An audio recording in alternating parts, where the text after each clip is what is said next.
Pues mientras comprobamos las dotes de doma que tiene este hombre, si os parece, vamos a abrir las puertas del Colegio Invisible hoy para hablar de misterios de la historia, que se acabaron resolviendo por eso.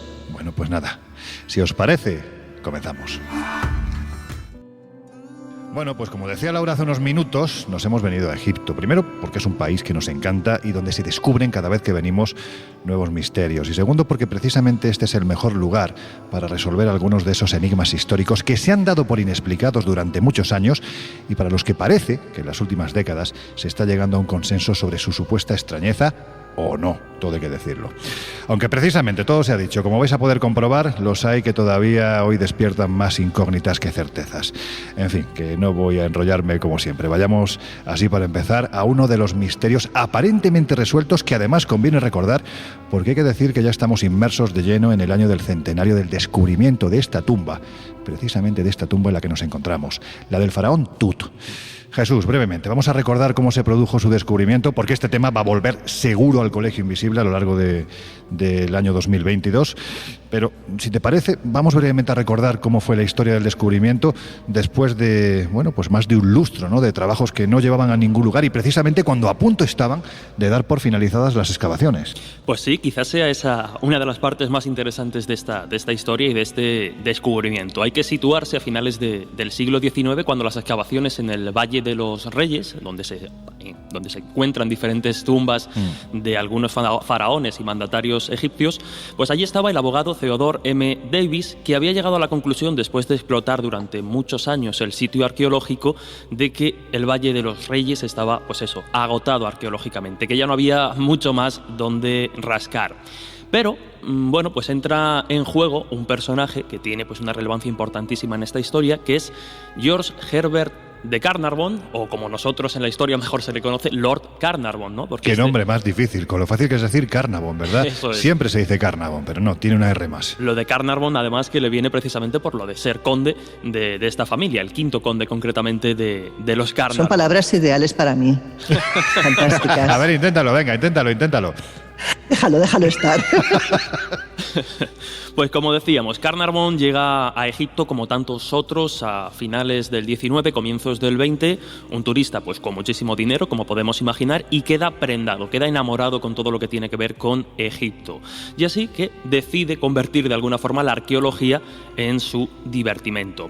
De hecho, en 1907 de alguna forma se produce el primer punto de esta historia, porque presentan a Carnarvon y al que será el descubridor de la tumba de Tutankamón, el gran Howard Carter. Grande, además, sí, señor.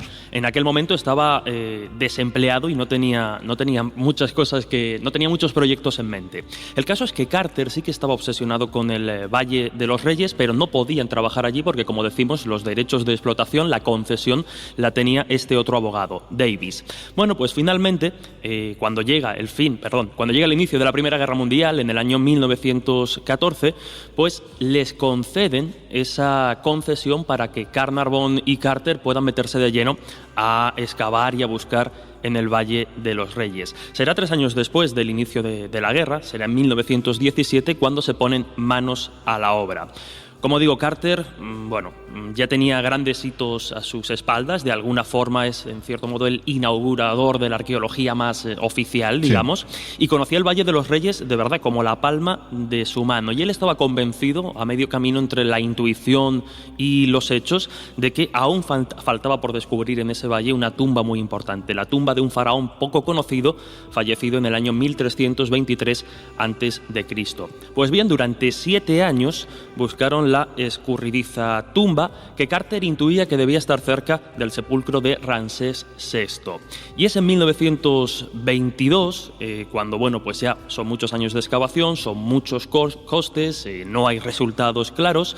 Como bien decías, están a punto de cancelar esa búsqueda. Pero curiosamente, estos giros del destino que crean historias y crean leyendas, el 4 de noviembre de 1922, los trabajadores del equipo de Carter descubren una escalinata que conduce a una puerta sellada. En ese momento, ese 4 de noviembre, Carnarvon, el financiador de esta exploración, de esta excavación, estaba aún en Inglaterra, por lo que hubo que esperar a que Carnarvon y su hija, Evelyn, llegasen al Valle de los Reyes. Fue entonces cuando descendieron esa escalinata, cuando se fijaron en los sellos que había en la tumba del faraón y descubren que efectivamente pues corresponde al sepulcro de Tutankamón. Vaya momentazo, ¿eh? Buah. Desde luego, porque es justo ahí cuando viene esa frase para la historia, ¿no? Como decimos, fue un periplo intenso, difícil, pero cuando abrieron por fin esa puerta sellada, se dieron cuenta de algo relevante.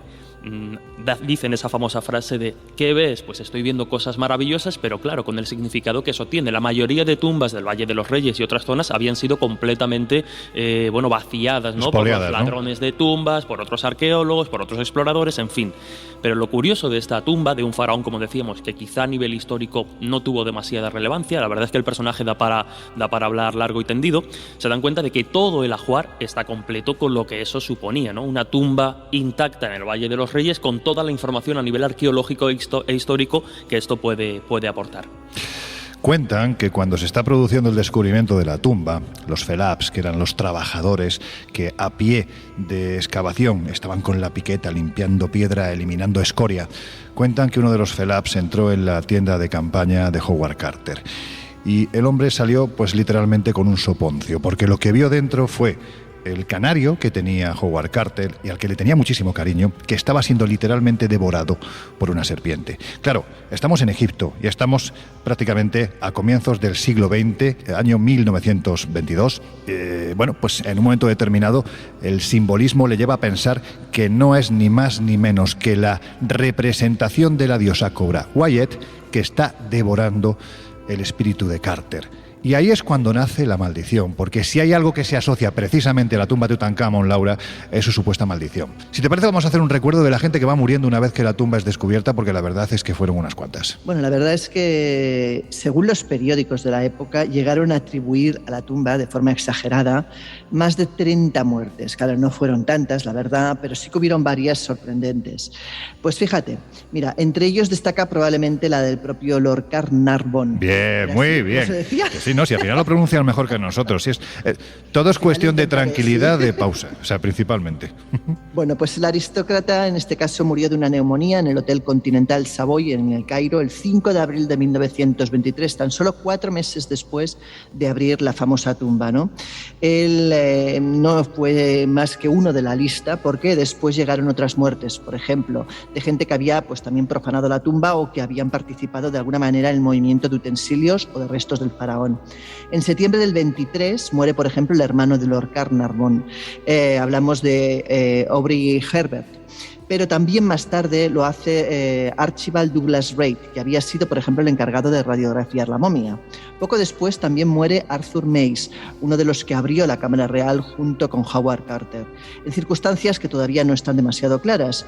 También fallece el magnate de ferrocarriles George J. Gould, que también estaba presente en la apertura de la tumba. En este caso murió por un... Aquello parecía una fiesta, ¿eh? ¿Cuánta gente había? Sí, realmente también fallece Richard Vetter, que era el secretario de Carter, y simultáneamente muere el padre y la mujer de este señor, que se suicidaron, curiosamente, acto seguido. También, por ejemplo, muere Alby, y este apellido ya es más complicado de pronunciar. Venga, inténtalo. Lightgoat.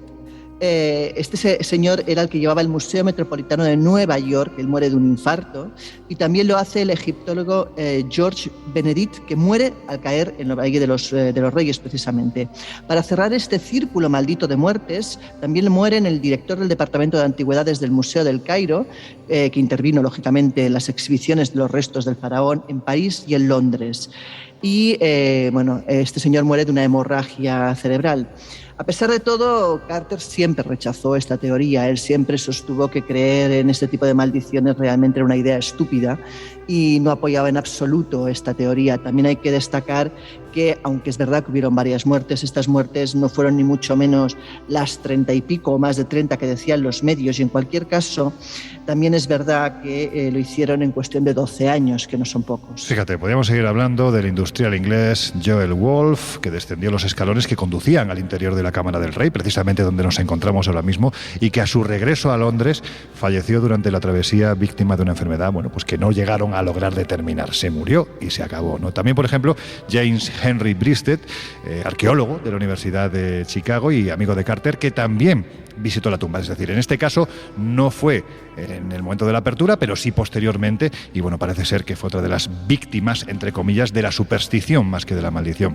Pero no hay que olvidar a Elizabeth Carnarvon, es decir, esta era la esposa de Lord Carnarvon, y que pese a fallecer 5 años después que su marido, también se fue a causa, curioso, de la picadura de un insecto, tal y como le ocurrió al noble que patrocinó el descubrimiento de la tumba de Tutankamón. Vamos, más que patrocinar, lo que hizo fue promocionar a Howard Carter, metiendo pasta, pues a cantidades industriales, ¿no? Y el hombre aguantó debido a la pasión que, como decía Jesús, tenía, y se hizo el descubrimiento. Pero fijaros, es que no olvidemos que los ecos de la maldición, estamos hablando de noviembre del año 1922, cuando se descubre la tumba, cuando es abierta la tumba realmente, se había descubierto, se sabía que había allí algo desde prácticamente años antes, pero los ecos llegan hasta años después. El 21 de febrero de 1930 aparecía esta nota en un diario inglés.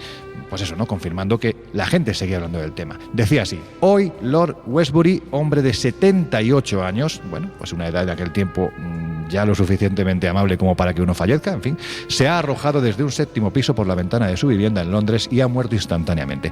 El hijo de Lord Westbury, Richard Vedder, que en su época participó como secretario del investigador Howard Carter en la excavación de la tumba de Tutankamón, fue también hallado muerto en noviembre del año pasado en su casa, aunque la noche anterior se había acostado completamente sano. No se ha podido averiguar, terminaba la nota, la causa de su muerte. Es decir, el hecho de que se descubriera la tumba, el hecho de que se ligara a una maldición, la verdad es que hizo correr ríos de tinta, y todavía hoy lo sigue haciendo correr, ¿no, Jesús?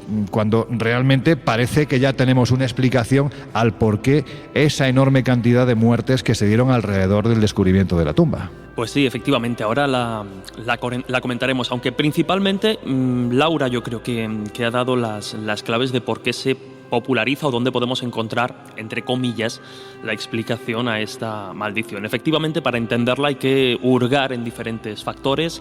Uno de ellos son las declaraciones precisamente de Conan Doyle. No hay que olvidar que cuando se descubre la tumba de Tutankamón, 1922, el espiritismo, como hablábamos hace unas semanas en el colegio, estaba en pleno auge, y uno de sus mayores defensores era precisamente Arthur Conan Doyle, para el que aún no lo sitúe, creador del eterno detective, de Sherlock Holmes. Bueno, pues durante una entrevista efectivamente intentó, mediante unas declaraciones, convencer o dar a entender a la gente que abrir esa tumba, cuando la habían encontrado y aún no se había abierto, iba a liberar una serie de seres elementales que causarían grandes problemas.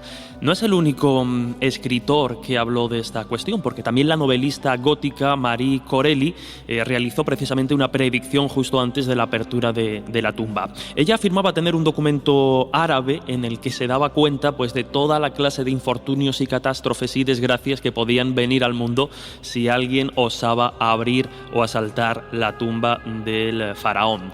Pero la prensa jugó un papel fundamental, es la que de alguna forma crea la maldición, y además se debe a un pacto, a un contrato muy concreto que Carnarvon firmó con el Times, en el que le cedía en exclusiva todas las informaciones que procedieran de la tumba. Entonces hay que entender el contexto, ¿no? Es decir, muchísimos periodistas deseando informar y solo unos acreditados para tener esa información de primera mano. ¿Qué pasa? Pues que ante la ausencia de poder hacer crónicas directas en primera persona, empiezan a beber de fuentes secundarias y empiezan a circular diferentes rumores e historias. Y cuando se habla, precisamente cuando empiezan a sucederse las primeras muertes, los rumores sobre la maldición de Tutankamón pues se convierten en el material perfecto que enviar a sus respectivos medios.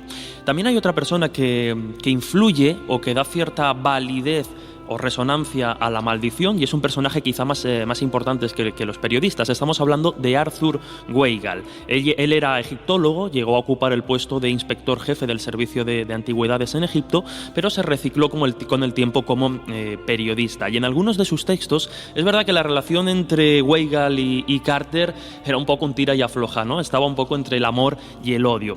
Y al igual que en algunos textos alababa su labor, en otros pues dejó caer la posibilidad de que efectivamente la muerte de Lord Carnarvon y las que le sucedieron estuvieran rodeadas de algún tipo de aura extraña o maléfica. Es verdad que nunca lo afirmó de forma taxativa, pero sí que se hacía eco en sus textos de estos rumores.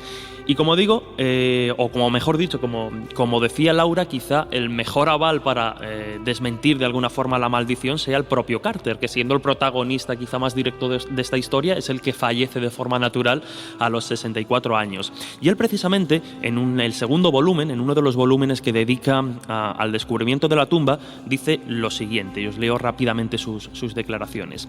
No es mi intención repetir las ridículas historias que se han inventado respecto a los peligros que acechan cual emboscada en esta tumba para destruir al intruso.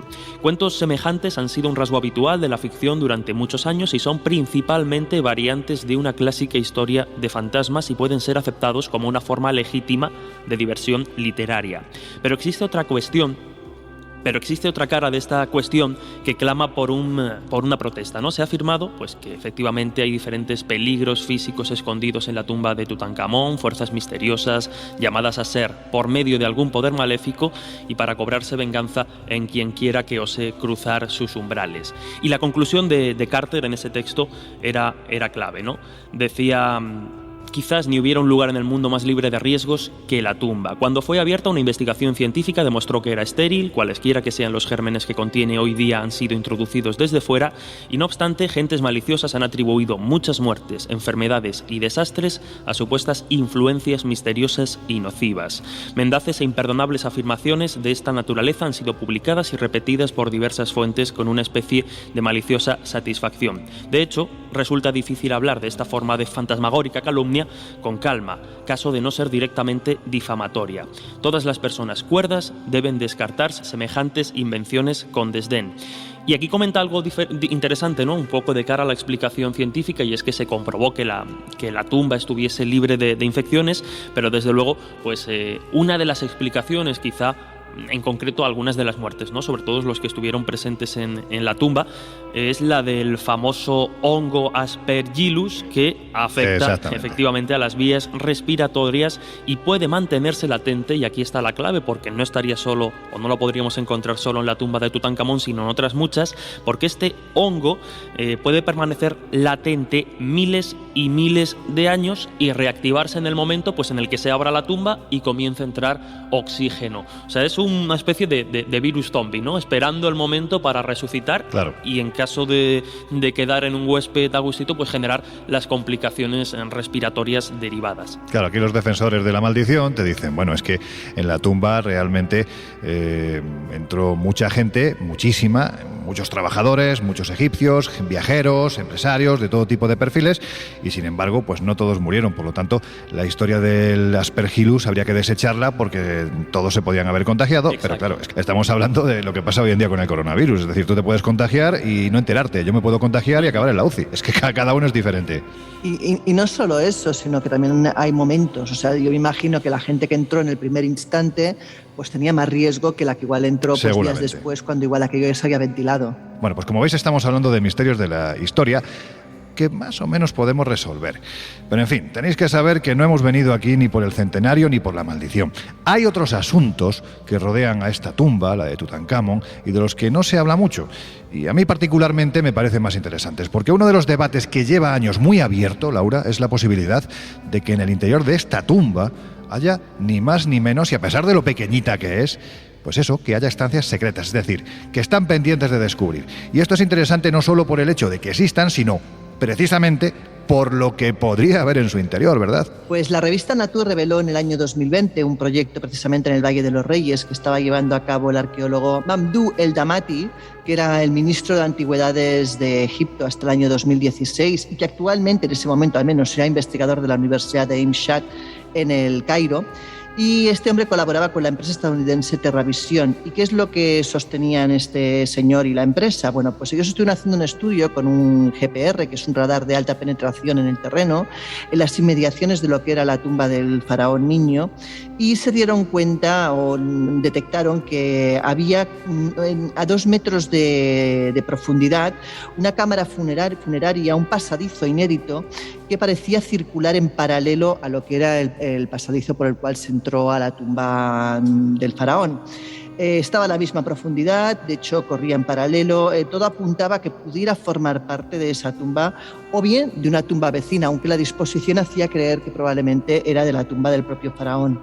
Esta teoría parecía resucitar una teoría anterior, una teoría que se propugnó en el año 2015, que la propugnó de hecho el egiptólogo británico Nicholas Reeves, sobre la existencia de una posible cámara oculta.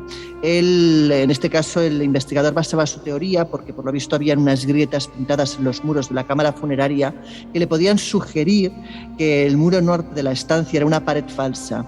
Incluso llegó a especular con que la pretendida cámara oculta se pudiera llegar a tratar del lugar donde estaba enterrada la reina Nefertiti, la esposa de Akenatón, padre de Tutankamón. Esta hipótesis jamás pudo ser, de hecho, probada y hay numerosos especialistas que la han descartado y que no creen en ella. La verdad es que, fíjate, hasta una tumba tan pequeñita como esta no para de dar, ¿no? Este tipo de noticias que no dejan de alimentar el misterio, ¿no?, que hay alrededor de este descubrimiento y de este lugar. Imaginemos lo que podría haber si se siguiese investigando o lo que podría generar una tumba, por ejemplo, como la de Ramsés II, ¿no?, el gran Ramsés. Anda, mira quién viene, el del burro, si es que a quién se le ocurre. ¿Qué pasa, Indiana? ¿Conseguiste domesticar a la bestia? Madre mía, me las ha hecho pasar canutas. Casi cruzo el desierto del Sáhara, pero no hay nada que no consiga una buena zanahoria. Pues mira, oye, ya que vienes de las profundidades del desierto, una de esas historias que están asociadas a las arenas y que durante años se ha tratado, bueno, pues como uno de los grandes misterios precisamente de esta cosa maravillosa e inmensa que es la historia, fue ni más ni menos que la desaparición del ejército de Cambises. Cuéntanos, Josep, ¿qué fue lo que ocurrió?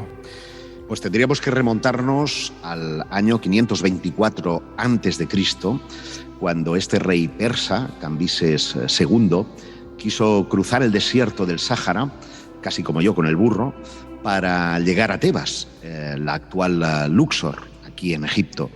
Y la intención que él tenía era la de someter al oráculo de Amón, que se encontraba precisamente en el oasis de Shiva, y así pues hacer crecer su imperio. Y para ello pues decidió mover nada más y nada menos que a un ejército formado por 50.000 soldados, que se dice pronto, y el desierto se los tragó para siempre. Bueno, pues hay que decir que hace años los científicos Angelo y Alfredo Castiglioni, entiendo que son hermanos, tienen el mismo apellido, bueno, pues aseguraron no solo haber encontrado la respuesta para la misteriosa desaparición de, ojo, es que estamos hablando de 50.000 soldados, sino que además dieron con la explicación a la misma, ¿verdad, Josep? Sí, pero tiene su miga y existen sus dudas, porque en principio se llegó a pensar que todo esto podía haber sido una mentira, que a fuerza de ser repetida una y mil veces, pues al final terminó pasando por una verdad. Pero claro, es que quien contó esta historia era nada más y nada menos que el historiador griego Heródoto, el padre de la historia, que explicó precisamente que los aqueménidas, una dinastía que gobernó el imperio persa, buscaba sorprender a los amonitas en su territorio. Otros afirmaron que el ejército existió, que la misión de conquistar Shiva se llevó a cabo, pero que en medio del Sáhara pudo ocurrir algo que los hizo desaparecer para siempre. Y no me mires con esa cara, Jesús, no voy a hablar de ovnis, ¿eh? No. Pero es verdad que en 2009 estos arqueólogos italianos que mencionabas, Loren, Angelo y Alfredo Castiglioni, afirmaron haber encontrado al sur de Shiva, es decir, que estarían situados justo donde Heródoto decía que el lugar que iban a conquistar, una serie de restos óseos, armas, cascos, incluso pendientes y brazaletes, y todos eran aqueménidas, con lo cual entraría dentro de la posible explicación. Pero lo curioso es que no habían 50.000, eran muchos menos. De manera que los interrogantes siguen. Bueno, también se decía, ya sabes, las crónicas de Indias, cuando supuestamente se llevaban a cabo sacrificios humanos, por ejemplo, en los días grandes de Teotihuacán, los cronistas españoles hablaban de decenas de miles de sacrificados. Claro, entiendo que también era una forma, en el caso de Cambises, de agrandar todavía más el misterio. Evidentemente, 50.000 desaparecidos es una auténtica burrada, pero el hecho de que... Sí. No, digo que de verdad se los llevó un ovni, ¿no? No, realmente es verdad que no hay 50.000, son apenas unas decenas de cascos y de armas las que encontraron, pero al menos sitúan una hipótesis racional para este misterio, pues que, fíjate, lleva con nosotros más de 2.500 años. Bueno, pues como veis, os estamos hablando de esos misterios de la historia que finalmente parecen haber sido resueltos. Nos quedan todavía un buen puñado de estos misterios, pero si os parece los vamos a escuchar justo después de esta pausa que hacemos para los informativos. Os dejamos con nuestros compañeros. Estáis en la sintonía de Onda Cero Radio.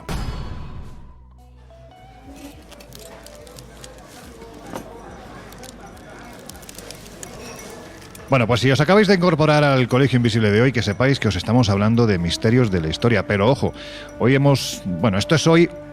Vamos a decirlo así, es un pequeño homenaje que hacemos a nuestro compañero Jesús Ortega, porque son misterios resueltos, pero además de los grandes, es decir, estamos hablando de desaparición de ejércitos de más de 50.000 soldados, estamos hablando, de, por ejemplo, la maldición de Tutankamón. Existió, se puede explicar, pero todavía nos quedan un buen puñado de ellos, como os decíamos al final de la primera media hora.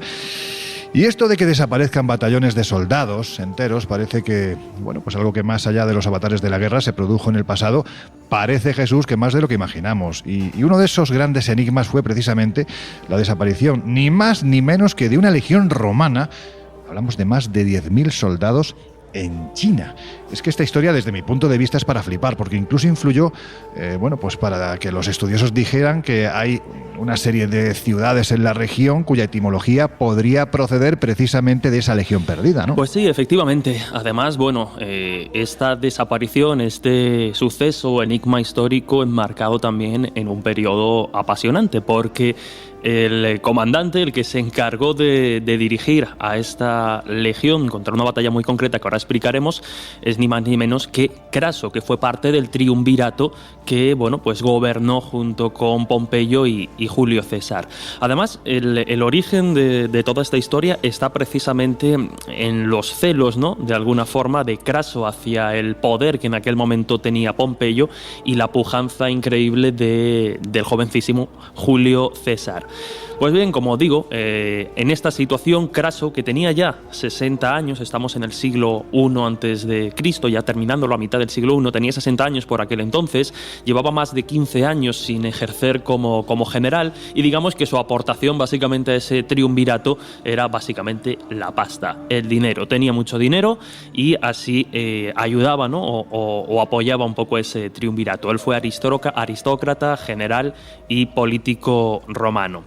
Pues bien, como digo, ante la intimidación de sus compañeros de gobierno, Craso se decide a organizar una campaña contra los partos y avanzó precisamente por la actual Turquía, lo que sería la actual Turquía, al frente de un ejército increíble. Se calcula que unos 42.000 soldados, o sea que hoy la cosa va muy grande. Sí, además eran siete legiones romanas las que lo acompañaban, 4.000 arqueros, 4.000 jinetes, en fin, un ejército, como podemos imaginar, bestial.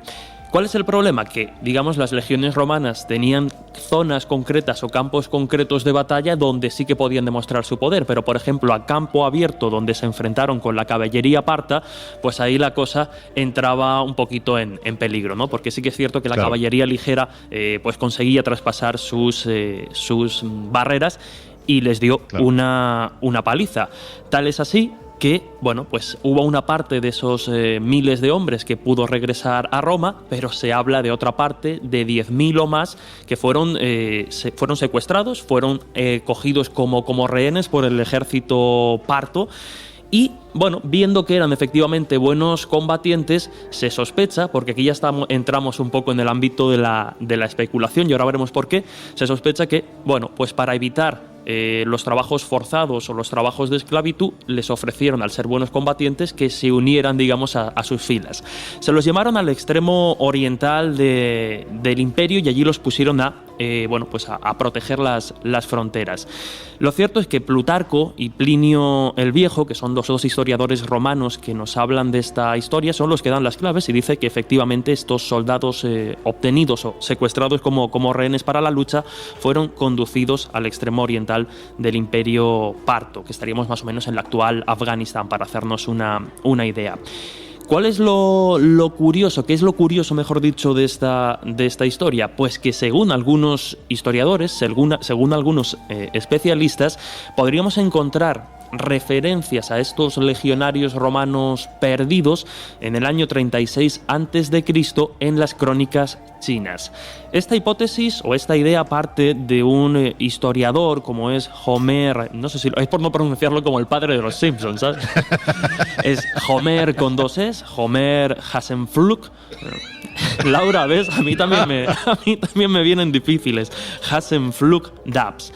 Él, en una charla titulada Una ciudad romana en la antigua China, pues la impartió en Londres, y ahí afirmaba haber encontrado, tras el estudio de diferentes fuentes históricas chinas, el destino final de esta legión perdida. Y lo había encontrado concretamente en una ciudad conocida como Liqian, que efectivamente sería la traducción en chino de esta palabra Liqian, sería de alguna forma una variante de la palabra legión. Este topónimo, Liqian, está documentado desde el año 5 después de Cristo, aunque como digo, las crónicas de la dinastía Han ya lo citan en el año 36 antes de Cristo. Además, se describe una batalla en la capital de Xiongnu con un contingente construido por una serie de soldados de infantería muy disciplinados que entraban en combate perfectamente organizados, alineados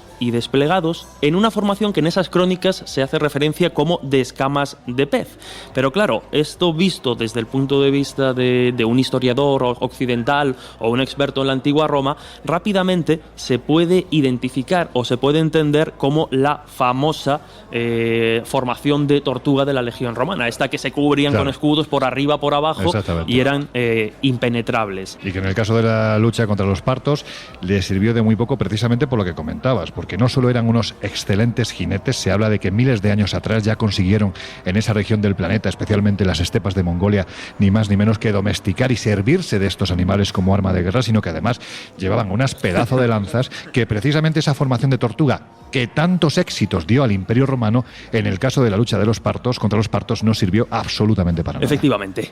Bueno, pues estas crónicas, estas referencias, además se añaden a un estudio, pues bastante curioso e interesante, que se publicó en el año 2001 en el diario Los Angeles Times, y donde se decía que los habitantes de Selaisai, que sería la zona próxima precisamente a lo que fue en su tiempo esta ciudad de Liqian, tenían el 46% de estos habitantes presentaban un fenotipo muy similar al europeo, y además los rasgos que indicaban ese fenotipo son bastante curiosos, porque eran ojos azules y verdes, pelo rizado y de color castaño y pelirrojo, y nariz aguileña, algo que, por norma general no encaja con la genética, ¿no?, y la fisionomía de los habitantes de la zona. Pues bien, este estudio genético vino a sumar más intriga, o vino a intentar resolver esa cuestión, porque lo cierto es que en la actualidad hay historiadores que efectivamente defienden que esa legión perdida de Craso, de más de 10.000 hombres, pudo acabar en las fronteras de China, pues luchando con ese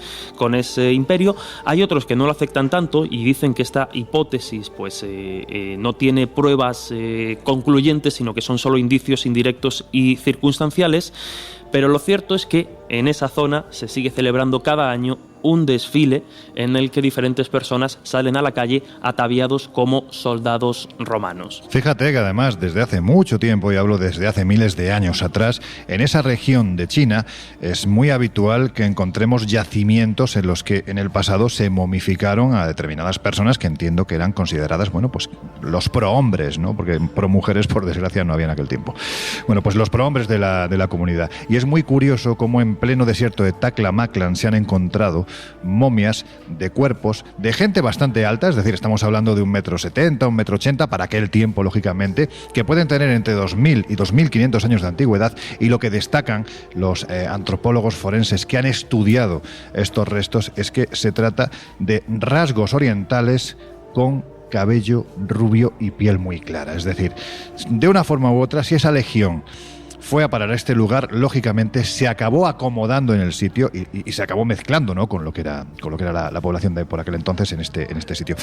De hecho, hay que decir que esta historia es tan alucinante que ha servido de argumento para que uno de los autores, precisamente del Grupo Planeta, que más en forma está, Santiago Posteguillo, pues le haya dedicado alguno de sus libros, ¿no? Pues sí, efectivamente, el último además de la trilogía dedicada al emperador Trajano, y el título pues no puede ser más directo. El título de esa novela, que además ya está en bolsillo y estas cosas, es La Legión Perdida.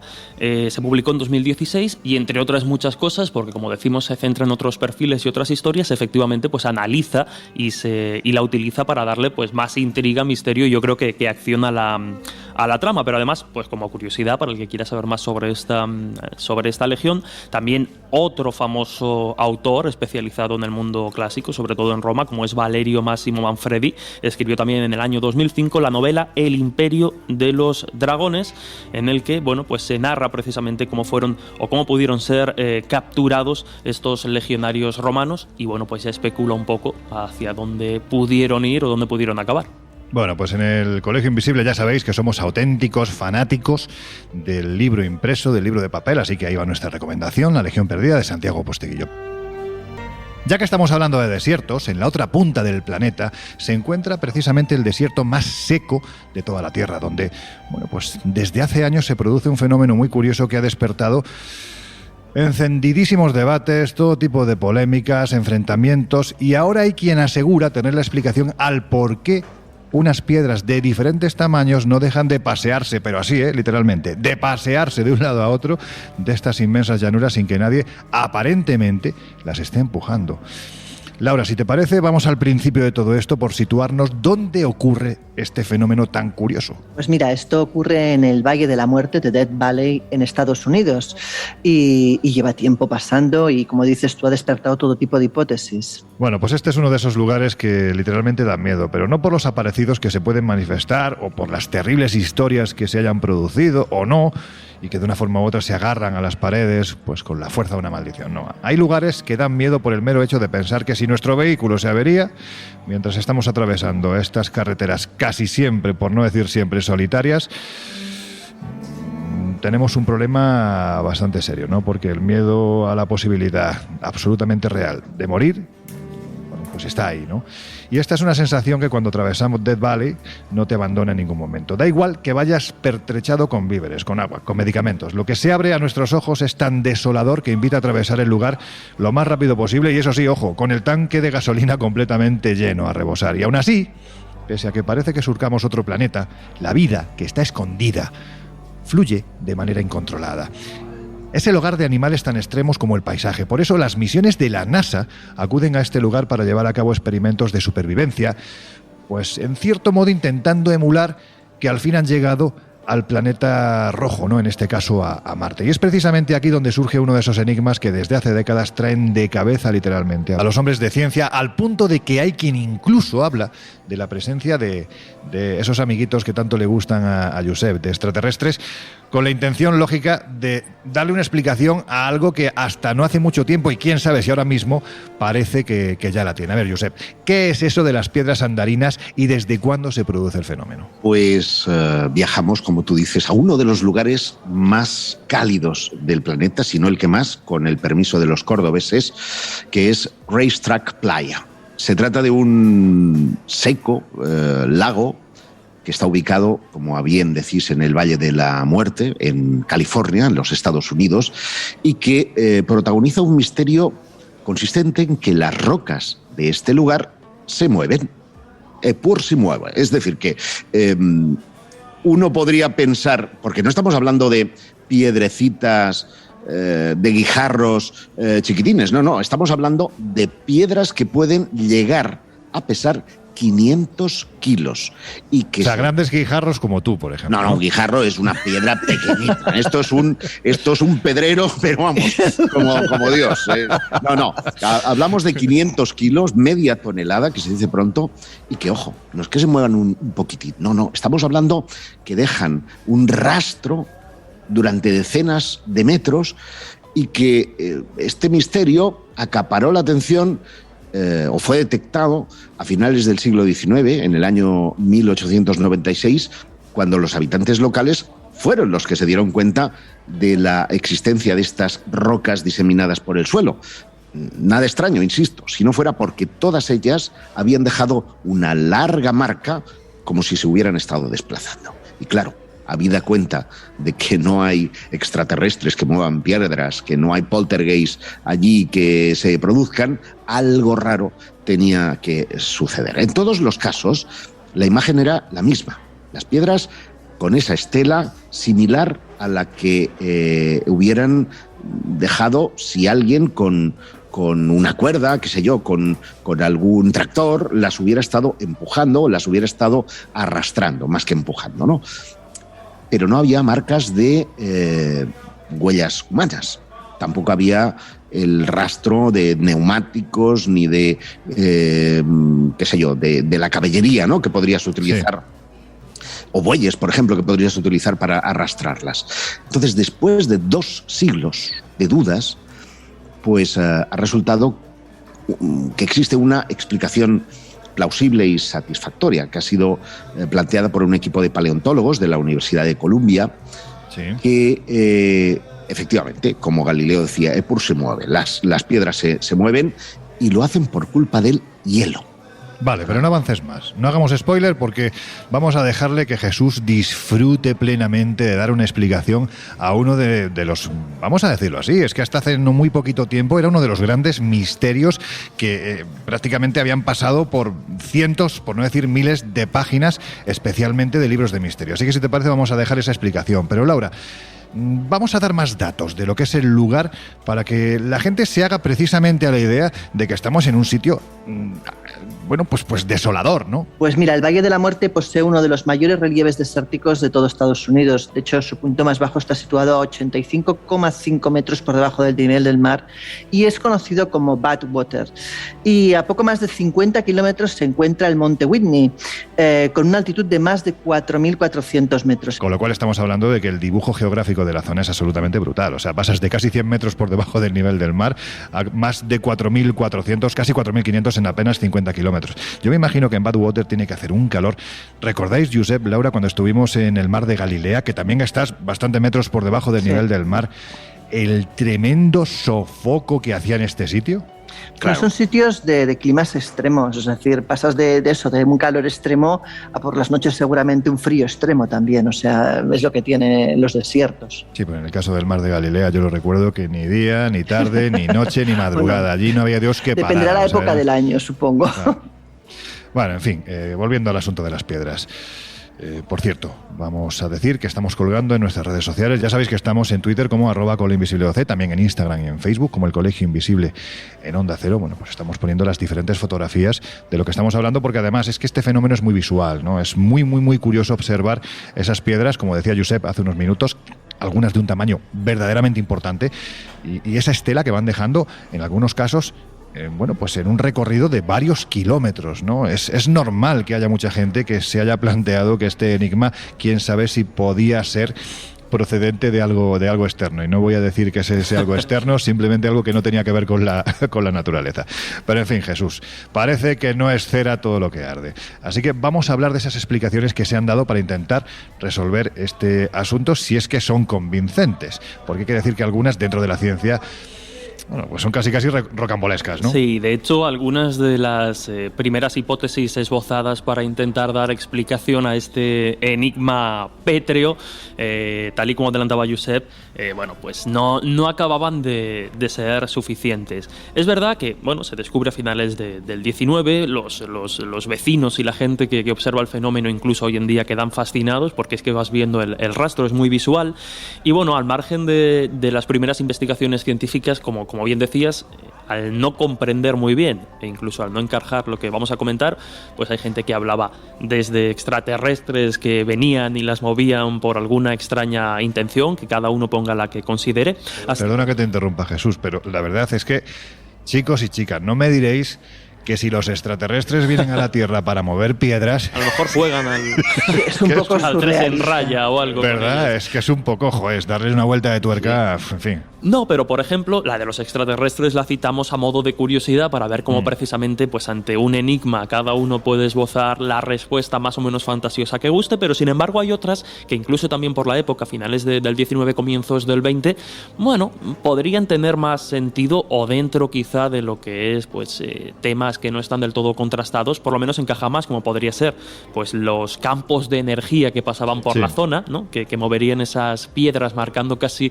las rutas de líneas energéticas por debajo del suelo, y también pues debido, algunos planteaban, al magnetismo de la ciencia. Pero lo cierto es que hasta los años 40 del siglo XX no se pusieron en serio a investigar este asunto. De hecho, fueron dos geólogos los que en 1948, si no recuerdo mal, efectivamente, Jim McAllister y Allen Agnew fueron los que iban descartando poquito a poco algunas de estas teorías que hablaban de que se movieran las piedras, como por ejemplo algunos que esbozaban que se movían simplemente por el efecto de la gravedad.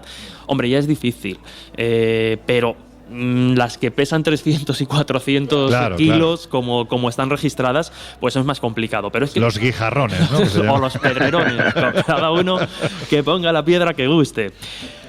Pero otra de las teorías que se barajó era que se movían por remolinos que se creaban en la zona e incluso por el viento. Pero volvemos a esbozar el mismo contraargumento. Bueno, a lo mejor un pequeño guijarrito, una pequeña piedra, claro, pues aún si el viento es muy fuerte. Pero esos pedrolos de 300 kilos, pues oye, ya me dirás que incluso llegaron a calcular la velocidad del viento que haría falta para desplazarlas. Y como podéis imaginar, pues no es un viento suave. Claro. Incluso, ya más adelante, el profesor de la Universidad de Hampshire, John Reid, se llevó a un grupo de estudiantes a esta zona para, desde 1987 hasta 1994, intentar ver un poco qué senderos recorrían esas piedras, cómo se movían. Hombre, el comportamiento es como algo muy inteligente, pero sí, detectar un poco el comportamiento de las piedras para ver si eran capaces de encontrar una explicación convincente. De hecho, incluso con el auge de la tecnología GPS, se llegó a monitorizar algunas de estas piedras para ver, pues eso, hacia dónde iban, en qué momentos y si eso podía dar una explicación. O sea, eso es dicho finamente. Lógicamente estás planteando que a la piedra le pegaban un GPS. No sé exactamente cuál sería el método, pero no debería ser de otra forma. Hombre, claro, no, se lo van a internar, le pondrían una goma con el GPS pegado. Claro. Pero si os parece, podemos a que después se mueva 3 milímetros, que es lo mucho. Claro. Con lo cual, tú sabes que los GPS, incluso los militares, no llegan a 3 milímetros. O sea, que esto es una cosa... No sirve para mucho. De hecho, yo creo que ahora comentaremos la investigación más reciente. Creo que lo máximo que se ha podido llegar a mover una de estas piedras en un momento concreto, creo que alcanza el metro y poquito, pero muy poquito. Jolín. Si os parece, pues vamos precisamente... Sí, yo te diría, porque hablaba Josep hace unos minutos de hielo, ha pronunciado la palabra hielo y parece ser que es, la hipótesis más aceptada. A día de hoy parece que efectivamente los científicos y los estudiosos del fenómeno se quedan con esta explicación. Esta explicación que se la debemos a un equipo de paleontólogos de la Universidad de Columbia. Lo que hicieron efectivamente es, o la conclusión a la que llegaron es que el frío extremo que se produce sobre todo durante el invierno en la zona es el que da lugar a que, a que estas piedras y pedruscos se vayan moviendo centímetro a centímetro y lo más importante, porque si no quizá a lo mejor ni nos habríamos dado cuenta, ¿no? Que dejen esa huella indeleble en el barro. Según ha podido determinar este equipo de paleontólogos, como digo, el fenómeno se produce de la siguiente manera, principalmente en invierno. Por el día, las lluvias generan una serie de balsas en la zona que al llegar la noche se convierten directamente por los fríos en una fina capa de hielo. El deshielo hace el resto, porque por la mañana, cuando empieza a salir el sol y esa fina capa de hielo comienza de nuevo a deshacerse, pues estas piedras, mejor dicho, el suave viento que sopla por la mañana, aquí tendríamos una mezcla de la hipótesis clásica de los 40 y la actual, ese fino hielo hace que las piedras se deslicen, ya no tienen que surcar el barro, sino que se deslizan muy poquito por esa finísima capa de hielo. Lo que pasa también es que cuando el barro se endurece, pues se queda el surco que conocemos y tanto misterio genera para siempre. De hecho, lo que decía, ¿no? Estos investigadores confirman que gracias a este efecto, pues estas rocas son capaces de moverse en ocasiones, decía yo, de tramos, ¿no? En ocasiones hasta 2 metros por segundo. Incluso se ha llegado a confirmar que una de las más grandes, una de las piedras gigantescas que más pesan, pues ha sido capaz de moverse 224 metros durante todo el invierno. Ya es una distancia importante. Efectivamente. Fíjate, 2 metros por segundo, yo salgo corriendo. Sí, no, claro. Tú cuenta, 2 metros, 1. Susto y en eso es un susto brutal, ¿eh? Ni extraterrestre. O sea, allí no hay nadie. Y tú ves la piedra en un segundo moviéndose 2 metros, yo salgo corriendo, vamos. Sí. Bueno, te montas. Es que imagínate para recorrer 2 metros en un segundo la velocidad que tiene que coger el bicho. Pues tiene un buen empujón, está claro. ¿Sí? La piedra. Lo curioso es que el fenómeno, claro, nosotros lo conocemos desde el siglo XIX, en el que se empezó a vislumbrar y a ser visto, ¿no? Pero no es nada nuevo, se iba produciendo desde hace muchísimo. Hay quien dice, los investigadores, estos paleontólogos, que desde hace millones de años. De hecho, la antigüedad de estas piedras o de estas rocas es tanta que se han llegado a descubrir pues dentro alguna que otra huella que puede hacer referencia pues a la época de los dinosaurios, e incluso pues bueno, microbios y otros bichejos por ahí dentro. Así que este misterio a día de hoy, la respuesta sería esa. Los fríos del invierno generan esa fina capa de hielo que al deshacerse por la mañana y el empuje del viento generan ese movimiento de algunas piedras más, otras menos. Bueno, hay que decir que todo esto son obviamente teorías. Teorías, sí. No podemos decir que esa sea la explicación. ¿Sigue pensando en los extraterrestres?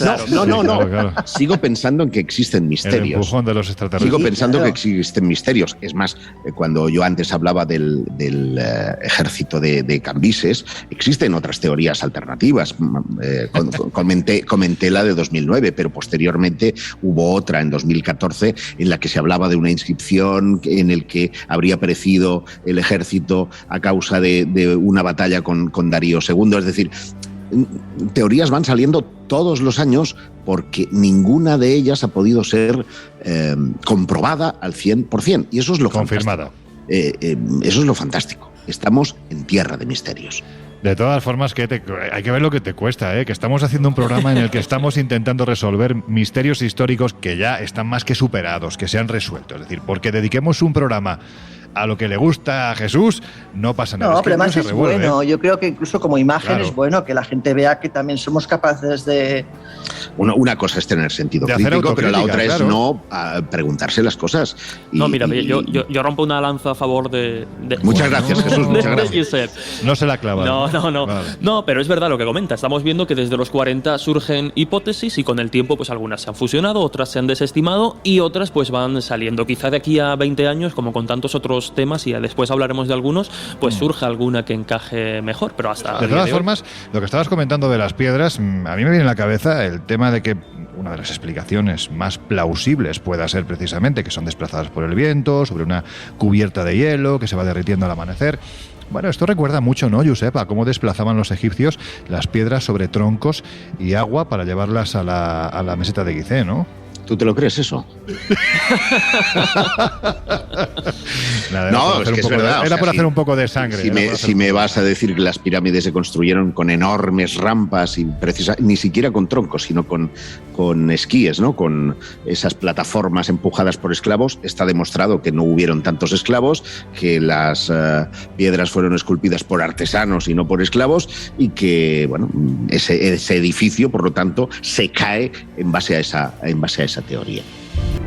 Mirad, años atrás tuve conocimiento de un asunto tan poco sabido como desde mi punto de vista alucinante. Y es que, al margen de las universales líneas de Nazca de las que ya hemos hablado en el Colegio Invisible y que todos y todas conocéis, mucho más cerca, en el desierto del Sahara, lo que es el antiguo Sahara español, hay unas figuras que desafían a la razón. Más que nada porque lejos de la araña, el jaguar, el colibrí, el mono que podemos observar en la pampa peruana, aquí lo que representó el hombre del pasado, eso sí, para ser visto desde el cielo, era, en apariencia, moscas.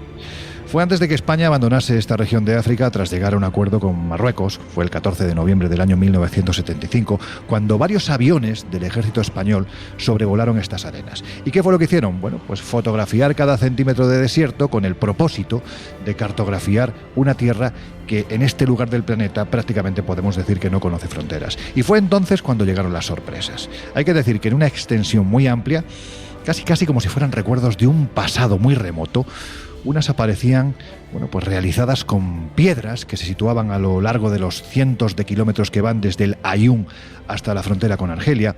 Y la cuestión es que, si al igual que las de Nazca pudieron ser realizadas miles de años atrás y además para ser observadas desde el cielo dado su gigantesco tamaño, claro, la pregunta es cuáles fueron los objetivos reales de aquellos que una vez más utilizaron el inmenso lienzo del desierto para plasmar algo cuyo significado a día de hoy se nos escapa.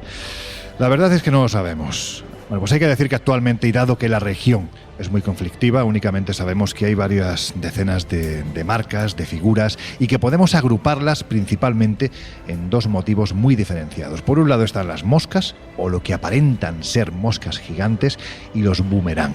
Y para saber más de este asunto, si es que se sabe algo más, una explicación que, es al fin y al cabo lo que estamos buscando esta noche para algunos misterios de la historia, nos hemos puesto en contacto con el periodista Juan Vallejo, que es presentador del programa Noches de Misterio en Caracol Radio Colombia y además director del portal de YouTube Oculto tras la sombra. Y nos ponemos en contacto con él porque, entre otras cosas, fue precisamente Juan Vallejo el que me habló por primera vez de este asunto. Lo escuchamos. En el desierto del Sáhara hay varios geoglifos de los que poco sabemos. Algunos de ellos, de los más conocidos y de los más enigmáticos, son tanto moscas como boomeranes que hay en el desierto del Sáhara, cerca a lo que sería ya la costa atlántica. Los boomeranes tienen la particularidad de que siempre están señalando hacia el oeste, hacia el océano Atlántico, y realmente no sabemos ni qué cultura hizo esos boomeranes y esas moscas, ni en qué momento de la historia. Luego también tenemos en la zona del Tassili, en Argelia, otros geoglifos que no son menos intrigantes. En este caso suelen ser círculos concéntricos que están en las laderas de montañas, y en este caso suelen señalar hacia el este, hacia el lugar donde nace el sol, y que dentro de la tradición tuareg, lo que dicen ellos, que para ellos son tumbas de antiguos gigantes. Realmente no hay una datación de ninguno de estos geoglifos, no tenemos ni idea de en qué época se hicieron. Sobre la parte argelina nunca se encontró resto óseo alguno de que realmente esos círculos concéntricos sean tumbas, ni mucho menos. Lo que no deja de ser curioso es que realmente todas esas figuras tienen que ver con religiones muy antiguas que se desarrollaron en el desierto del Sáhara, y de las que apenas tenemos conocimiento y apenas tenemos dato alguno. Incluso también tenemos en esa zona de Argelia diferentes petroglifos que no dejan también de ser curiosos, que reflejan la fauna del Sáhara hace más de 7.000 años, cuando era un auténtico vergel. Y quizás ya el sumum de todo este misterio serían las pinturas rupestres que hay en la zona argelina del Tassili, donde además de ver estas figuras, estas imágenes de ese realismo de hace unos 7.000-8.000 años, pues ahí lo que nos encontramos son diferentes representaciones de lo que parecerían seres de otros mundos, sobre todo en una zona que se llama Yabaren, que significa en tamashek el Valle de los Gigantes. Para mí todo un misterio, he tenido la suerte de recorrer la zona y realmente hay pinturas que le hacen a uno mucho pensar de qué sucedió en la meseta del Tassili y en toda esa zona también donde aparecen esos círculos concéntricos en la arena hace muchos miles de años. Realmente es algo de lo que se ha investigado muy poco. Desde que estuvo Henry Lott en los años 50, pocas más investigaciones arqueológicas se han hecho. No tenemos claro ni siquiera la datación de esas pinturas ni de los geoglifos que he mencionado, y realmente el Sáhara, esa tierra yerma, pero que sin embargo está llena de vida, tiene todavía infinidad de misterios aún por desvelar. Jesús, que salimos de los márgenes del desierto y nos vamos a las verdes praderas inglesas, porque bueno, allí se encuentra uno de esos sitios que a todos nos encanta, ¿no? Y que durante mucho tiempo ha dado pie a la aparición de una enorme cantidad de controversias, ¿verdad? Me imagino que ya sabes que te estoy hablando de Stonehenge. Pues sí, un sitio que efectivamente me apasiona, que he visitado en alguna ocasión y bueno, por todo, por el gran misterio que es, ¿no? Porque siempre que estamos en el terreno de la prehistoria, pues nos movemos en un ámbito difícil a veces de catalogar.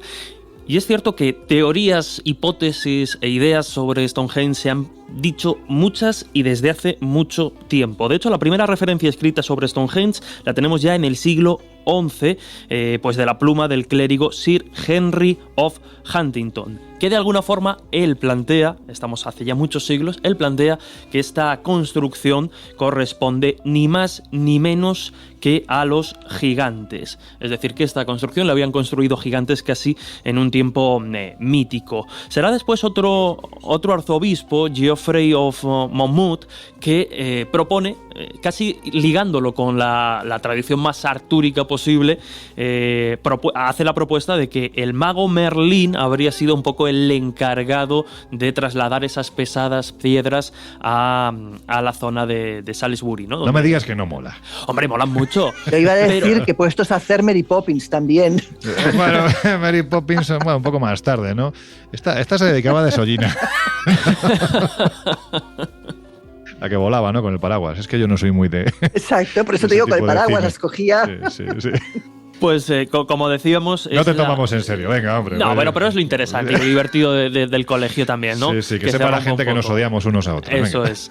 Pues como decía, la hipótesis que plantea este arzobispo relacionada con Merlín y por tanto con el mítico rey Arturo, de alguna forma enlaza con una de las hipótesis o ideas que estuvo en auge durante mucho tiempo y que incluso hoy en día, pues los que no se deciden a consultar demasiada información o prefieren quedarse con Stonehenge como parte un poco de sus creencias, también la mantienen. Pero estuvo durante unos cuantos siglos y es la teoría de que esta construcción había sido sido realizada por los druidas, esa figura del mago chamán celta, ¿no? Para que los oyentes que quizá no los conozcan mucho los sitúen. De alguna forma esto se va desmintiendo con el paso de los siglos. La teoría de los druidas queda descartada y hay quien llegó a hablar incluso que habría sido una construcción romana, ni más ni menos. Es decir, esto no pudo ser hecho, lo decían incluso un hombre que yo sé que te va a hacer cierta gracia, pero fue el arquitecto e investigador que designó el rey Jacobo I en el año 1620 para que investigara qué demonios había sido, o quién demonios, mejor dicho, había construido en Stonehenge. Pues ese arquitecto llamado Íñigo Jones, porque así se llamaba el señor. Es como Tadeo Jones, este es Íñigo Jones, todos son de la misma familia. Efectivamente. Se llamaba Íñigo, ¿no? Porque claro, Íñigo yo no sé si tiene traducción al inglés. Pues él era supervisor de las obras reales del rey Jacobo I y en el informe que realiza descarta que este monumento haya sido obra de los salvajes ingleses porque decía, si no sabían, lo decía un propio inglés, dice, si no sabían ni vestirse, si ni vestirse sabían, tanto menos podrían levantar grandiosas estructuras de tan notable ingenio. Y es él el que, insisto, asocia esta construcción ni más ni menos que a la civilización romana que habría construido este santuario megalítico en honor a Caelus, el dios del cielo. Dicho sea de paso, como solían hacer los romanos, que construían muchos conjuntos megalíticos. Es que vaya explicación. Bueno, El caso es que, por resumir, ¿no? Porque Stonehenge daría para mucho, ya lo hemos comentado en alguna ocasión, es eso también, pues un poco casi como las piedras andantes, ¿no? Que Sí. cada verano, cada cierto tiempo, genera una nueva hipótesis, un nuevo descubrimiento, un nuevo hallazgo que nos cambia la visión, pero por situarnos es una construcción que comienza a construirse hace 5.000 años, es decir, a finales del Neolítico, alrededor del año 3000, 3100 a.C., y es una construcción, insisto, que va creciendo. Permíteme el inciso, Jesús. Sí. Cuando se erigía Stonehenge, ya estaban levantando. Me las acabas de pirámides. recordar a un político de no hace mucho tiempo. Pero me has escuchado lo que te he dicho. No, sí, el Stonehenge. Que Stonehenge coincidía en el tiempo con las grandes pirámides, concretamente con la de Keops. De manera que... El contraste, ¿verdad? Para que la gente contraste, ¿verdad? El nivel arquitectónico, por bonito que sea, yo no le quito ningún valor al conjunto británico. Pero perdona, eso no tiene nada que ver, Josep. No tiene nada que ver. Porque esto es como pero esto es como si dices que en el siglo XIV, XV, el Inca construía una maravilla como es Machu Picchu, pero que no deja de ser piedra sobre piedra, Claro, cuando 300 años antes aquí aquí se había construido la Catedral de Burgos. Claro, Eso no tiene nada claro. que ver, hombre. O sea, es decir, no se puede establecer una comparativa porque evidentemente estamos hablando de que la riqueza cultural, antropológica, tradicional que tenían estos pueblos no se medía por el nivel de las construcciones, suponiendo que un Stonehenge sea o tenga menos nivel que una gran pirámide. Sí, lo digo por el traslado de tus troncos, o sea, de las piedras con los troncos, porque Stonehenge también tiene su historia, Jesús, Hombre, tiene respecto unos al traslado de importantes, esas claro. piedras, que venían de muy lejos. Venían de muy lejos, efectivamente. Hay de diferente tipo, además, es uno de los grandes enigmas de dónde procedían, cómo las desplazaban, pero quizá, pues eso, una gran parte del enigma está precisamente en lo que comentábamos, ¿no? Que el Stonehenge que vemos hoy día es el producto de una fase de construcción evolutiva, es decir, hace 5.000 años lo que había allí principalmente eran los pozos o esos huecos en la tierra hasta que empiezan a ponerse las piedras y se va complementando el conjunto megalítico.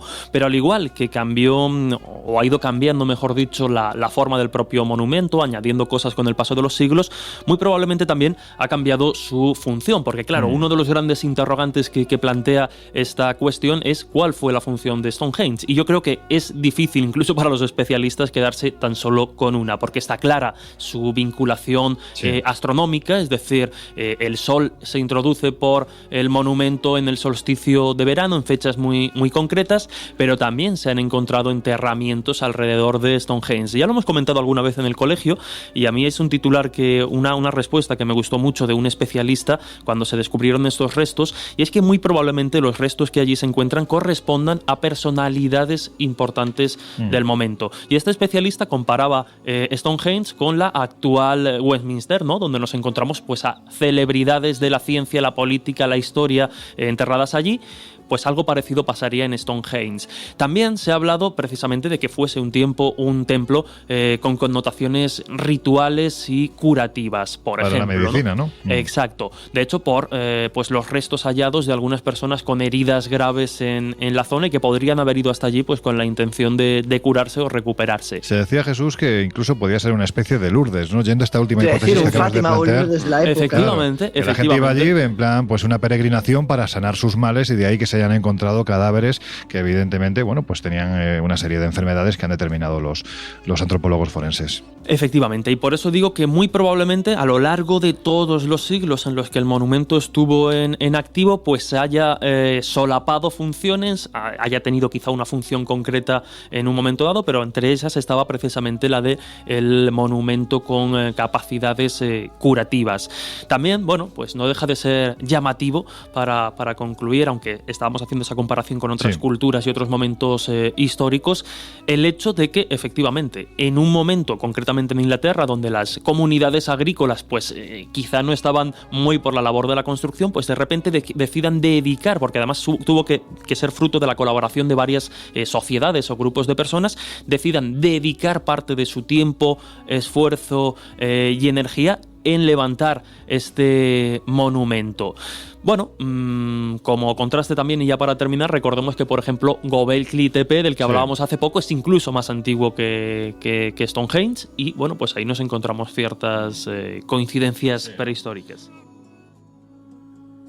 Laura, estamos dando, bueno, pues un paseo por el pasado de algunas de las más importantes civilizaciones. Y claro, pues Roma no puede dejar de volver a aparecer porque durante siglos se tuvo mucho miedo, podemos decir que terror absoluto, a entrar en uno de sus templos porque, por ejemplo, los animales que entraban de avanzadilla caían literalmente fulminados y de repente, como si una especie de mano invisible los hubiese atacado. Hablamos del templo de Plutonio y de su aliento mortal, porque parece que al fin se ha explicado los muchos porqués que rodean precisamente a este lugar hasta no hace muchas décadas. Pues casi maldito, ¿verdad? Bueno, de hecho, el templo coge el nombre de Plutón, del dios del inframundo, y se pensaba que el templo era capaz de soltar una especie de aliento de la muerte que mataba a aquellos pues, que lograban acercarse o que querían acercarse a él. De hecho, normalmente pues, los sacerdotes se acercaban ahí a los animales como en un ritual de sacrificio y estos caían realmente desplomados. ¿Qué ocurre? Que, bueno, después evidentemente se han realizado varias investigaciones y se han dado cuenta del porqué real de este fenómeno. Y es que la historia es muy curiosa. Resulta que lo que ocurre es que en este lugar hay una especie de grietas en el suelo que hacen que desde las profundidades suelte dióxido de carbono. Unas concentraciones que de hecho son tan altas que pueden llegar a ser mortales. Han utilizado un analizador de gases portátil donde encontraron que el CO2 está en niveles que van desde un 4 hasta un 53% en la boca lo que es la boca de la cueva y hasta un 91% en el interior de la misma. Es decir, vamos, facilísimo matar a cualquier ser vivo. ¿Por qué entonces, preguntan los sacerdotes, no les pasaba nada y a los animales sí? Bueno, primero hay varias teorías. La más básica es por la altura. Lógicamente, los animales van casi a ras de suelo, los sacerdotes eran pues, personas con una cierta altura. Anda. Esto también haría que la percepción de esos gases fuera inferior o distinta. O sea, que se mantenían, digamos, que a un nivel más bajo, ¿no? Claro, no, efectivamente. El gas sube, pero evidentemente no en la misma proporción ni de la misma manera. Y luego, por ejemplo, también comentaba que tenía mucho que ver pues, con el tiempo que estuvieras ahí.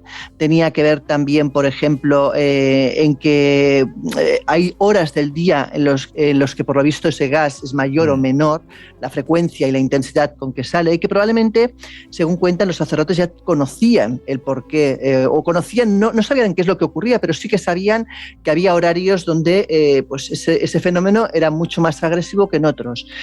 También, por ejemplo, cuentan que es muy, muy posible que los rituales, por los estudios que han realizado, que los rituales se realizaran, por ejemplo, por la noche, donde probablemente pues, el gas iba mucho más a ras del suelo y, por tanto, afectaba menos pues, a las personas que, lógicamente, tenían una cierta altura. Lo que son los mitos y cómo tendemos a fenómenos naturales, ¿no? Revestirlos precisamente de esto de lo que estamos hablando, ¿no? Se decía también que en el pasado, cuando Sekhmet, la diosa leona, entraba en cólera, su aliento era tan brutal que levantaba la arena del desierto, una arena muy cálida, y literalmente provocaba esas tormentas tan temibles para los pueblos que habitaban en estas regiones.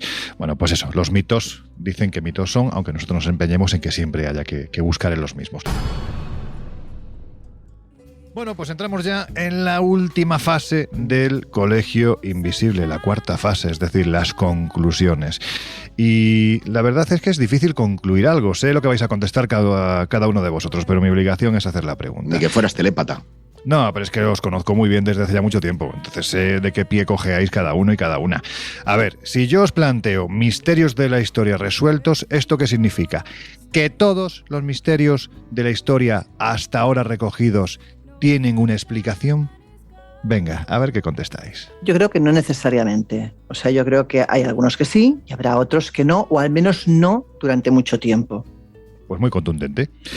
Josep, venga, tú mismo. Que se hayan resuelto algunos de estos misterios no significa que se puedan resolver todos. Lamentablemente la historia no es una ciencia exacta, como lo puede ser la matemática o la física. Un acontecimiento determinado puede ser exagerado por aquel que dejó el texto histórico, o porque a lo mejor fue coaccionado, o simplemente porque le tenía tirria, ¿no? a la crónica, al protagonista de la crónica que estaba realizando. Por consiguiente, tenemos que jugar no solo con resolver el misterio, sino saber si el misterio existió en sí. Pongo un ejemplo. Cuando Moisés abrió las aguas del mar, ¿no? ¿Las abrió realmente o fue un mito relacionado? Y sin embargo han habido infinidad de estudios, pues fíjate, sin embargo han habido infinidad de estudios científicos encaminados a dar explicación a un hecho al que yo no le dedicaría ni 5 minutos de atención. Uno de ellos además premiado por los Ig Nobel, o sea que eso nos da un poco la categoría del tipo de estudio que estamos hablando, ¿no? Pero hay algunos que son realizados, por ejemplo, por Israel, que se ha preocupado, ¿no?, de darle un contexto histórico a sus mitos, porque ahí legitima políticamente una determinada historia. Por lo tanto, entran muchísimos factores y yo creo que efectivamente hay muchos misterios, que hay muchos mitos y que otros se están creando ahora mismo para que dentro de 2000 años, cuando aparezca el nombre del Colegio Invisible... Ojo, Bueno, pues nada, vamos ya a unas recomendaciones que... No, Jesús, no te preocupes, que no te voy a dejar sin opinar, venga. No, sencillamente, yo creo que lo que han comentado Josep y Laura. Tú bien sabes, además, porque te pasa como a mí, ¿no? Somos más de esta clase de misterios y enigmas que quizá los fenomenológicos asociados al fenómeno ovni o los puramente fenómenos paranormales. Es cierto que a mí, bueno, pues los enigmas de la historia siempre me dan un poco como más esa esperanza de por lo menos tener algo a lo que agarrarte de cara a investigar. No obstante, tal y como comentaba Josep y hemos comentado en otros programas, al final la historia es un terreno que efectivamente no es una ciencia exacta. Estamos sujetos a documentos, crónicas, edulcorados, adulterados también por los ganadores, vencedores, en fin. Por lo tanto, también es eso, pues un terreno abonado para los enigmas y los misterios. Si además en este cóctel metemos todo lo que tiene que ver con leyendas y mitos, que aquí también estamos cansados de decir que efectivamente detrás de cada leyenda pues siempre hay una parte de realidad que hay que descubrir, yo creo que tendremos misterios históricos para rato. Algunos se irán resolviendo, otros se quedarán cerquita y otros quizá, bueno, si es que el ejemplo más perfecto puede ser el mismo, por terminar, ¿no? El mismo Jesús de Nazaret, un personaje que ha condicionado tanto la cultura occidental y del que, sin embargo, incluso los especialistas que llevan años dedicados a su figura, pues sabemos tan poco con certeza. Por lo tanto, bueno, pues seguramente muchos avances científicos, como ya los han demostrado, por ejemplo, los análisis de ADN nos ayudarán a resolver enigmas. Ahora estamos también detrás, por ejemplo, de Colón, y otros, pues bueno, quién sabe, ¿no? Quizá con el tiempo sigan siendo enigmas. Mira, lo importante de los misterios históricos, y yo creo que es lo que tienen de diferencial con respecto a otros misterios, tengan explicación, hayan sido resueltos o sean resueltos en un futuro o simplemente no sean resueltos nunca, es que nos hacen, valga la redundancia, hacer algo que a este equipo le encanta, que es viajar. Viajar a los lugares para empaparte de las esencias, de la magia, de la historia y por supuesto del misterio que todavía hoy muchos sitios en la Tierra continúan teniendo. La naturaleza está llena de hechos extraños, curiosos y sorprendentes, pero no por ello sobrenaturales. Para aquellos que nos dedicamos al mundo del misterio, tratar de separar el grano de la paja se convierte en una obligación, en casi una responsabilidad. Es imposible investigar de forma seria y rigurosa sin tener espíritu crítico, sin tratar de buscar siempre una explicación lógica y científica a los sucesos. En ocasiones, nuestra limitada ciencia todavía no es capaz de dirimir entre aquello poco frecuente o raro y lo extraordinario. Pero eso no implica que todo lo que aún no posee una explicación clara sea de origen paranormal, tan solo significa que hay que seguir investigando.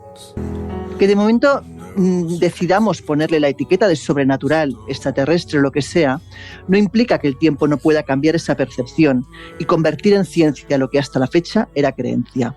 Tampoco ese afán por buscar explicaciones lógicas y convencionales hace que aquellos que creemos en que existen otras realidades cejemos en nuestra búsqueda de lo excepcional.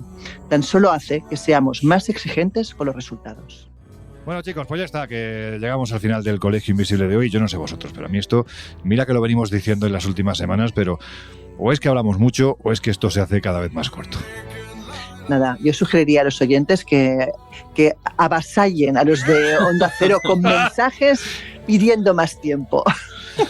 Bueno, nosotros con todo nuestro respeto a nuestros queridos directores de Onda Cero, esto se ha dicho con todo el respeto para que no hagan justo lo contrario. A ver si por avasallar nos van a mandar a freír espárragos. A repetir curso. Sí, ¿verdad? Bueno, pues nada, que ya está, que hemos terminado. Laura Falcó, que nos oímos dentro de una semana. Hasta pronto, chicos. José Guijarro, amigo. Pues eso, que dentro de 7 días un poquito más. Pues muy bien, yo tengo el burro mal aparcado en 4 intermitentes, voy a por él y hasta la semana que viene. Bueno, estará el burro, ¿dónde estará el burro ya? En fin. De burro en burro.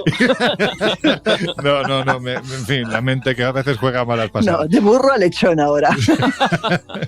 Jesús Ortega, que me imagino que hoy habrás disfrutado un poquito más. Bueno, siempre se disfruta al margen del contenido con buenos amigos, buenos temas y buena charla. Así que hasta la semana que viene. Venga, compañero, nos oímos dentro de 7 días. Y a vosotros ya os dejamos en la compañía de No Sonoras, José Luis Salas y su fantástico equipo. Nosotros, llegados a este punto, cerramos las puertas del Colegio Invisible y las volvemos a abrir dentro de una semana. Hasta entonces ya sabéis que seáis, en la medida de lo posible, muy, muy felices.